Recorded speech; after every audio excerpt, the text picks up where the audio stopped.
देवा ये ओम नमो भगवते वासुदेवाय वासुदेवाय कृष्ण देवाय वासुदेवाय ओम नमो भगवते वासुदेवाय ओम नमो भगवते वासुदेवाय वासुदेवाय कृष्ण देवाय वासुदेवाय देवाय ओम नमो भगवते वासुदेवाय ओम नमो भगवते वासुदेवाय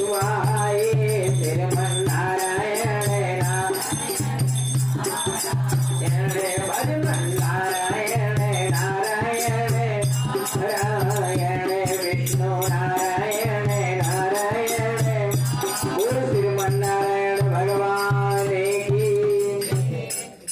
ब्राह्मण देवता इस परिपथ से भोजन नहीं बनाते थे, क्योंकि जब भी हम भोजन बनाएंगे दोबारा तो हमारा समय बड़ा खर्च हो जाएगा। देखते देखते देखते देखते 7 दिन हो गया इसे। जब भी रोटी बनावे भगवान लेकर गायब। अब परीक्षा हो रही है, ध्यान देना। अगर कोई साधारण व्यक्ति होता तो वो कहता कि ले गया होगा, हम दोबारा मंगाएंगे या बाहर से मंगा लेंगे, खा लेंगे। लेकिन इनकी सोच देखो, अब नहीं बनाना। 7 दिन हो गया। जब 7 दिन तक आप भोजन नहीं करोगे तो ये शरीर भी काम करना बंद कर देगी। इतनी कमजोरी आ गई तो देखने लगे कि ये भोजन ले कौन जा रहा है। चुपके से एक दिन खड़े हो गए, रोटी बना करके रखा। सब जैसे गांव में सत्यनारायण पढ़ते थे, एक दाने निशान के से आसुन का दिया पर कोई वैसे पढ़ रहे हैं। कहता देखो माइक में क्यों? बोल गोविंद भगवान की। जब देखा कि भोजन बना करके रखा और बगल में बैठ गए, चुपके से, बिल्कुल चुपके से बैठे हैं, तो क्या देख रहे हैं? एक बहुत दुबला पतला जी को एकदम सा चंडाल देह लेकर के, बिल्कुल हवा से भी जो उड़ जावे ऐसा एक आता है चंडाल, और रोटी पकड़ता है और भागने का प्रयास करता है। जैसे इन्होंने देखा कि ये तो मेरे से भी ज्यादा भोजन की जरूरत है इसे, इनके मन में दया आ गई। क्योंकि संत हृदय नीत समाना, जो सच्चे संत होते हैं और अच्छे इंसान होते हैं, वो किसी का भी दुख देख करके दिल दहल जाता है। अरे भैया जरा रुको, आपको तो भोजन को मेरे से भी ज्यादा जरूरत है, लेकिन आपसे निवेदन है कि आप सूखा भोजन, सूखा टिक्कर ना खाओ। मेरे पास जरा सी घी रखी है, उस घी का चुपड़ कर लो। अब चंडाल ने ब्राह्मण का नाम सुना, उसको जैसे आवाज सुना उसको लगा पकड़े गए, भागा स्पीड से। और भागा जैसे कुटिया के बाहर जाकर ठोकर लगी और गिरा धड़ाम से। बोल गोविंद भगवान की। ये चंडाल और कोई नहीं है।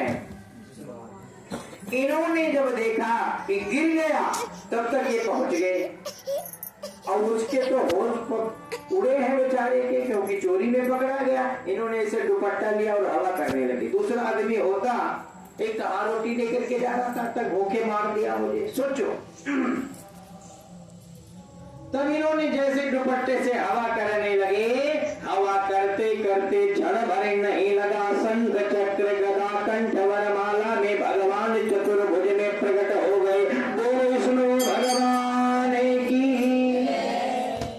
जैसे विष्णु भगवान के चरणों को देखा, चरणों में गिर गए। कभी भी भगवान के दरबार में जाओ तो भगवान के मुख में क्या लगा है उधर दर्शन ना करो। आपकी इतनी हिम्मत नहीं, किसी की इतनी हिम्मत नहीं जो भगवान से आंखें मिला ले। प्रयास करो कि भगवान के चरणों का दर्शन हो। क्यों? क्योंकि भगवान के चरणों में लक्ष्मी निवास करती हैं, भगवान के चरणों में गंगा निवास करती हैं, भगवान के चरणों में संसार की सारी सुख सुविधाएं निवास करती हैं। इसलिए भगवान के मुख पे क्या है, डजन फर्क नहीं पड़ता, लेकिन भगवान के चरणों के दर्शन हो जावे। बोल श्री सच्चिदानंद भगवान की। भगवान ने आलिंगन कर लिया ब्राह्मण देवता को, गले लगा लिया। इतने प्रसन्न हो गए कि गले लगाने के बाद और अपने रथ पर बैठा करके और स्वर्ग लोक धाम को चलने लगे।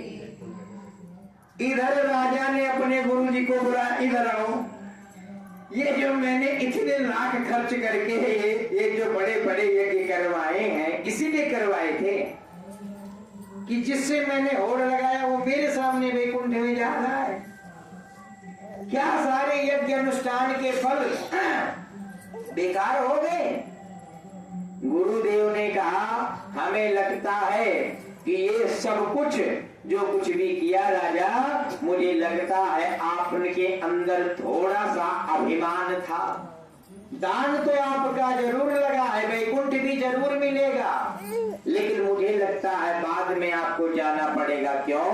क्योंकि थोड़ा सा अभिमान, जब धन बढ़ता है तो अभिमान हो ही जाता है। कनक कनक ते सो गुनी, मादकता अधिकाए, उपाय बहुराई जग, उखाए बहुराई। ये तो शास्त्रों में लिखा है कि अपनी औकात से ज्यादा किसी को पद प्रतिष्ठा मिल जावे, किसी को धन दौलत मिल जावे, तो कहीं ना कहीं आदमी थोड़ा सा घमंडी हो ही जाता है। राजा को लगा कि अब ऐसे तो नहीं काम, क्योंकि राजा तो भक्ति करता ही करता था, लेकिन वो थोड़ा सा जो मद था, टसन था, उसी टसन को खत्म करना चाह रहे थे भगवान। तो राजा ने अपने गुरुदेव को बुलाया, प्रणाम किया और ये वस्त्र सब कुछ त्याग करके बिल्कुल साधारण सिंपल वस्त्र धारण किया। और धारण करने के बाद में उसको बड़ा विरह हुआ, बड़ा दुखी हुआ भगवान को लेकर के।